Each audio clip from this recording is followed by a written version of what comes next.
Kembali kita akan berbicara mengenai bagaimana berkhotbah di pernikahan Kristen. Dan hari ini kita akan memasuki sebuah dasar-dasar tentang pernikahan kekristenan. Tentu karena ini bukan pelajaran konseling pernikahan Kristen, tentu saya tidak akan berbicara panjang lebar mengenai dasar tersebut, tetapi kita akan coba mengkaitkannya di dalam prinsip bagaimana mengkhotbahkan pandangan Kristen. Oleh sebab itu, hal-hal inilah yang perlu kita cantumkan, yang perlu kita masukkan ketika kita melihat atau hendak menyusun sebuah khotbah, yaitu bagaimana pandangan teologia terhadap teologi kekristenan terhadap pernikahan Kristiani. Ini adalah pandangan bagaimana kita bisa melihat pandangan teologi kekristenan terhadap pernikahan kekristenan. Oleh sebab itu, mengapa hal ini begitu penting? Ketika kita hendak menyiapkan khotbah, kita harus punya sebuah keyakinan yang kokoh dan tidak mulai menyimpang dari apa yang diajarkan oleh Alkitab. Meskipun ada begitu banyak tafsiran-tafsiran yang ada, tetapi norma dan juga ajaran yang bersifat fundamen itu harus kita kuatkan di tengah-tengah pelayanan dan ketika kita hendak berkhotbah. Oleh sebab itu, hal yang pertama, kita harus meyakini bahwa pernikahan itu adalah sebuah ikatan yang kekal. Pernikahan secara Kristiani merupakan sebuah ikatan suci yang tidak boleh dipisahkan oleh manusia. Sebab apa? Sebab Tuhan sendiri yang telah mempersatukan mereka di dalam dunia pernikahan. Kita harus mulai meyakini hal itu bahwa pernikahan kekristenan merupakan sebuah pernikahan yang memiliki sifat kekal. Seperti yang tertulis di dalam kitab Matius 19 ayat 6. Demikian mereka bukan lagi dua, melainkan satu. Karena itu apa yang telah disatukan Allah tidak boleh diceraikan oleh manusia. Dan itu juga ada di dalam kitab Kejadian pasal yang kedua ayat ke-24. Sebab itu seorang laki-laki akan meninggalkan ayahnya dan ibunya dan bersatu dengan istrinya sehingga mereka menjadi satu daging. Di dalam prinsip inilah kita harus mengajarkan, membimbing para pasangan supaya pasangan menyadari bahwa pilihan mereka itu adalah pilihan yang tidak tukar tambah, tidak bisa diganti, tetapi memiliki sebuah ikatan yang bersifat kekal.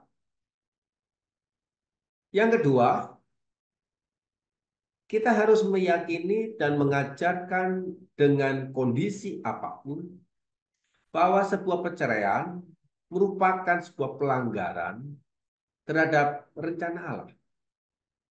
Mengapa bisa demikian? Karena ketidaksetiaan itu bukan atributnya Allah. Orang yang berada di dalam kerajaan Allah, orang yang berada di dalam sebuah komitmen bersama dengan Allah, dia harus meyakini bahwa perceraian bukanlah cara, jalan yang mudah, pintas, yang bisa diambil. Tetapi perceraian itu merupakan sebuah pelanggaran terhadap rencananya Allah. Seperti yang ada di dalam kitab Matius pasal yang kelima ke-31 hingga ayat ke-32. Telah difirmankan juga siapakah yang menceraikan istrinya harus memberi surat cerai kepadanya. Tetapi aku berkata kepadamu setiap orang yang menceraikan istrinya kecuali karena zina yang menjadikan istrinya berzina. Dan siapa yang kawin dengan perempuan yang diceraikannya ia berbuat zina. Di dalam kitab Matius 19 ayat 8 sampai 9 dikatakan kata Yesus kepada mereka, karena ketegaran hatimu Musa mengizinkan kamu menceraikan istri. Tetapi sejak semula tidaklah demikian, tetapi aku berkata kepadamu, barang siapa menceraikan istrinya, kecuali karena zina, lalu kawin dengan perempuan lain, ia berbuat zina.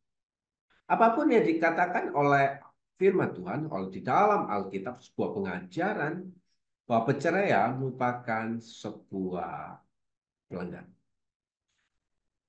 Kita tidak boleh menutup mata kita bahwa ada banyak kejadian-kejadian yang membuat para pasangan menjadi sakit hati, yang membuat pasangan menjadi hambar, cinta mereka menjadi kosong, tidak ada lagi isi.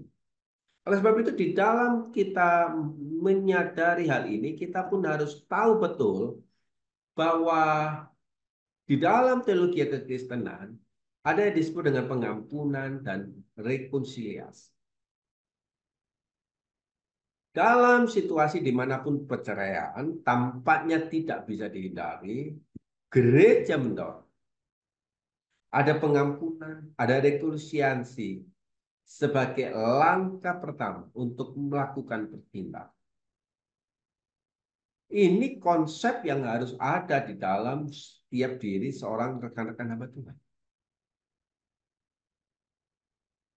Filipi pasal maaf, Efesus pasal yang keempat ayat ke-32. Tapi hendaklah kamu ramah seorang terhadap yang lain, penuh kasih mesra dan saling mengasihi. Oleh sebab itu, kalaupun ada kendala di dalam kehidupan rumah tangga, kita harus tahu ada pengampunan, ada rekonsiliasi yang ada.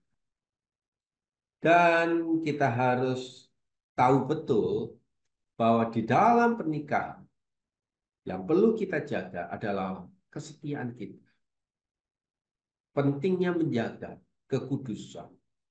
Bagaimana kita hidup di dalam suka dan duka. Bagaimana kita harus menjaga setiap hal untuk saling mengasihi, untuk saling mencintai di dalam kehidupan. Oleh sebab itu, Bapak, Ibu, Saudara-saudari, rekan-rekan hamba Tuhan, terlepas dari topik pernikahan, kita harus paham betul juga ada faktor yang disebut dengan faktor perceraian. Bagaimana kita bisa menyampaikan khotbah pernikahan, tetapi di dalamnya mengandung unsur bagaimana kita bisa mengantisipasi perceraian di tengah kehidupan rumah tangga. Kita memasukkan dan menyisipkannya bukan sebagai bentuk iman bahwa rumah tangga ini akan terjadi perceraian. Tidak. Tapi kita melihat bagaimana menekankan faktor-faktor itu, mengantisipasi faktor perceraian itu di tengah rumah tangga mereka. Oleh sebab itu ada beberapa hal yang perlu kita lakukan di dalam kita mulai menyusun dan mulai memperhatikan, membangun sebuah batasan tentang kerangka khotbah pernikahan kita. Yaitu bagaimana kita harus menjaga kesucian pernikahan. Pernikahan yang bersifat kekal yang tadi ini, yang sakral itu harus kita jaga di dalam kehidupan kesucian, di dalam iman, pelayanan, dan kehidupan berumah tangga. Bagaimana kita harus bisa mengaplikasikan kesucian hidup ini untuk menjaga sebuah komitmen dan kesetiaan. Tentu di dalam kitab Efesus pasal ke-5 ayat ke-25, hai suami dan istri yang dipanggil untuk setia, harus berkomitmen satu sama yang lain di dalam segala keadaan. Menekankan agar suami dan istri menjadi Kristus, yang seperti Kristus mengasihi jemaat. Itu harusnya kita masukkan sebagai bentuk komitmen di dalam kesetiaan kita. dan bagaimana kita bisa mengatasi konflik dengan cara pengampunan. Dan juga bagaimana kita bisa memberi pengampunan dan rekonsiliasi di dalam tingkatan yang penuh dengan kesulitan. Tapi kita perlu dipanggil untuk mengampuni dan mencari solusi. Sehingga seperti Allah yang mengampuni itu juga nyata. Dan yang terakhir, bagaimana kita harus mengandalkan Tuhan dalam kita. Di dalam video-video yang lalu, saya sempat berbicara mengenai bagaimana kehidupan pernikahan itu seharusnya menjadi bagian kehidupan perjalanan spiritualitas. Perjalanan spiritualitas, yaitu perjalanan antara suami dan istri untuk saling tunduk di dalam pribadi Kristus. Dan juga menjadi pribadi yang untuk saling mengasihi, untuk saling mengayomi, untuk saling menjaga, menumbuhkan dan menghidupi cinta itu di dalam kehidupan sehari. Oleh sebab itu, Bapak Ibu Saudara-saudari, di dalam kita mulai menyusun khotbah pernikahan Kristen. Setidaknya kita sudah tahu betul pagar-pagar apa yang harus kita siapkan, pagar-pagar apa yang perlu kita perhatikan, dan pagar-pagar apa yang perlu kita isi. Sehingga khotbah-khotbah yang kita sampaikan tersebut berbicara mengenai bagaimana Allah mengasihi, bagaimana kita saling mengasihi, dan bagaimana kita saling menjaga relasi kita untuk menerima panggilan Allah, supaya kehidupan rumah tangga kita menjadi kehidupan rumah tangga yang diberkati oleh Tuhan. Menjadi kehidupan rumah tangga yang bisa membawa dampak dan mengasihi orang-orang yang ada di sekitar kita. Dan yang terakhir juga bagaimana nantinya generasi-generasi itu, generasi-generasi dari anak-anak yang kita khotbah kayak itu, mereka adalah generasi-generasi yang mencintai Tuhan dan membawa kehidupan yang sangat nyata atas kehidupan mereka. Kiranya apa yang saya sampaikan pada hari ini akan menolong kita untuk membawa semakin hari semakin dekat kepada Tuhan.